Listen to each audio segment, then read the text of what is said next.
তোমরা যেটা 2025-এ উচ্চ মাধ্যমিক পরীক্ষা দিচ্ছ এবং তোমাদের রাষ্ট্রবিজ্ঞান সাবজেক্টটা আছে, তোমাদের জন্য আজকের ক্লাসটা খুবই গুরুত্বপূর্ণ। তোমরা অনেকে থাম্বনেলটা দেখে ভিডিওটা ক্লিক করেছো, অর্থাৎ ভিডিওটা দেখতে এসেছো যে আমরা 2025 সালের রাষ্ট্রবিজ্ঞানের প্রশ্নপত্র পরীক্ষার আগেই পেয়ে যাব। দেখো, তোমাদের প্রথমেই বলে রাখি যে পরীক্ষার প্রশ্নপত্র দেওয়ার সামর্থ্য আমার নেই। আমার কেন, কারোরই পরীক্ষার আগে প্রশ্নপত্র দেওয়ার সামর্থ্য নেই। তবে তোমাদের প্রশ্নপত্রে 8টা 8 নম্বরের প্রশ্ন থাকে, সেখানে 5টা অ্যান্সার করতে হয়। আমি তোমাদের আজকে 8টা 8 নম্বরের প্রশ্ন বলে দেব, যেখান থেকে তোমরা 100% কমন পাবে, অর্থাৎ পরীক্ষায় হুবহু কমন পাবে। পরীক্ষা দিয়ে এসে কমেন্ট করে তোমরা জানাবে যে তোমরা কমন পেলে কিনা। 8টায় 8টা কমন নাও পেলে তোমরা 6টা অবশ্যই কমন পাবে, যেখান থেকে তোমরা 5টা প্রশ্ন অ্যান্সার করে আসতে পারবে। চলো তাহলে দেখে নাও। দেখো, প্রথম যে অধ্যায়টা আছে গুনবে তোমরা। আমি 8টার বেশি প্রশ্ন তোমাদের কিন্তু বলবো না। তোমাদের কেন, আমি থাম্বনেলে বলেছি প্রশ্নপত্রে 8টা প্রশ্ন থাকে, 8টা প্রশ্নই আমি তোমাদের বলবো। দেখো, এখানে প্রথমেই দেখো, প্রথমে কি আছে। প্রথমে 1 নম্বর অধ্যায় থেকে আমি তোমাদের দুটো প্রশ্ন দিলাম। একটা হচ্ছে বিশ্বায়ন কাকে বলে, বিশ্বায়নের প্রকৃতি বা বিভিন্ন রূপ, এবং তারপরে আছে ক্ষমতা বলতে কি বোঝো, ক্ষমতার মূল উপাদানগুলি ব্যাখ্যা করো। এখানে আমি তোমাদের দুটো প্রশ্ন দিলাম। আর কটা প্রশ্ন বাকি আছে আমার দেওয়ার? 6টা প্রশ্ন আমার হাতে আছে, আর 6টা প্রশ্ন দেখে নাও। তারপরে আরও একটা প্রশ্ন দিলাম, উদারনীতিবাদ কাকে বলে, উদারনীতিবাদের মূল বৈশিষ্ট্য আলোচনা করো। 3টে প্রশ্ন দেয়া হলো তোমাদের।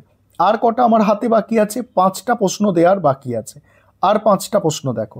এখানে ক্ষমতা স্বাতন্ত্রীকরণ নীতি কাকে বলে, এর পক্ষে বিপক্ষে যুক্তি দাও। ক্ষমতা স্বতন্ত্রীকরণ নীতি কাকে বলে, এর পক্ষে বিপক্ষে যুক্তি দাও। কটা প্রশ্ন আমি তোমাদের এখনো পর্যন্ত দিয়েছি? 4টে প্রশ্ন দিয়েছি। তারপরের প্রশ্ন, ভারতের নয়, মুখ্যমন্ত্রীর ক্ষমতা ও পদমর্যাদা আলোচনা করো। কটা প্রশ্ন দিলাম তোমাদের এখনো পর্যন্ত? আমি 5টা প্রশ্ন দিলাম।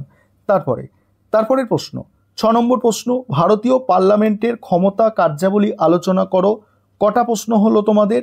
এটা 6টা প্রশ্ন হলো। তারপরে ভারতের পার্লামেন্টের আইন পাসের পদ্ধতি, এটা 7টা প্রশ্ন হলো।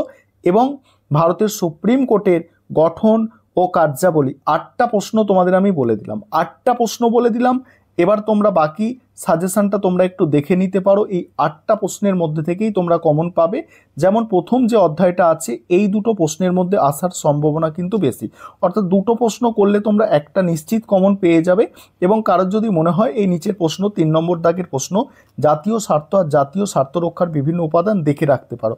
তবে এই দুটো প্রশ্ন তোমরা যদি করো অবশ্যই তোমরা কমন পেয়ে যাবে। এবার 5 নম্বর অধ্যায় উদারনীতিবাদ করা যথেষ্ট, অর্থাৎ উদারনীতিবাদ করলে তোমরা কমন পাবেই পাবে। এছাড়া এই দুটো দেখতে পারো, গান্ধী দিয়ে দুটো আছে, গান্ধী দিয়ে দুটো দেখতে পারো, ঠিক আছে। তবে এটা করলে তোমরা কমন পাবে, এটুকু কিন্তু নিশ্চিত। তারপর 6 নম্বর অধ্যায় ক্ষমতা স্বতন্ত্রীকরণ নীতি মোস্ট ইম্পর্টেন্ট।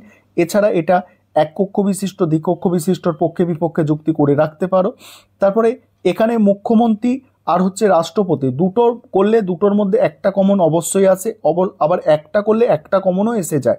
তাহলে মুখ্যমন্ত্রীটা, এই জন্য আমি এত জোর দিয়ে বললাম মুখ্যমন্ত্রীটা করো। কারো যদি মনে হয় যে আমি শুধু রাষ্ট্রপতি পড়ে যাব, রাষ্ট্রপতি দেখে যেতে পারো। তবে এখানে দুটো প্রশ্নই পরীক্ষায় আসে, ঠিক আছে।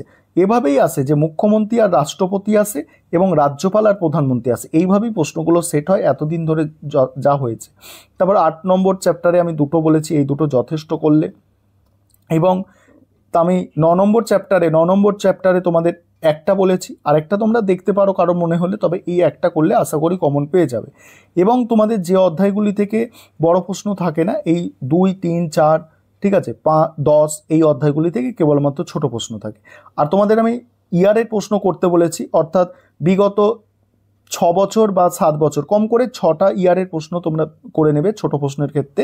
যদি 6টা ইয়ারের প্রশ্ন করে নাও, ঠিক আছে, 6টা ইয়ারের, আর 21 সালে তোমাদের পরীক্ষা হয় না, মনে রাখবে এই প্রশ্ন খুঁজতে যাবে না। 6টা ইয়ারের প্রশ্ন করে নাও, তোমাদের 40 নম্বরের এসএকিউ এমসিকিউ মিলিয়ে থাকে, সেখান থেকে তোমরা 30 নম্বর অবশ্যই কমন পেয়ে যাবে। আর আমি তোমাদের 6টা ইয়ারের প্রশ্ন করে দিয়েছি, তোমরা দেখবে চ্যানেলের প্লে লিস্টে যাবে, সেখানে আমি তোমাদের পুরো 18 সাল পর্যন্ত সলভ করিয়ে দিয়েছি। এসএকিউ এমসিকিউ 18 সাল পর্যন্ত সলভ করিয়েছি, ওগুলো একটু দেখে যাবে। আর চিন্তার কোনো কারণ নেই, তোমাদের পরীক্ষা খুব ভালো হবে। পরবর্তীকালে তোমরা যদি রাষ্ট্রবিজ্ঞান সাবজেক্ট নিয়ে পড়তে চাও, তাহলে চ্যানেল সাবস্ক্রাইব করো, চ্যানেলের সঙ্গে থাকো। পরবর্তীকালে কলেজে যখন তোমরা পড়াশোনা করবে রাষ্ট্রবিজ্ঞান সাবজেক্টের ওপরে সাজেশান, নোটস সমস্ত কিছু কিন্তু এখান থেকে ভিডিও আকারে পাবে।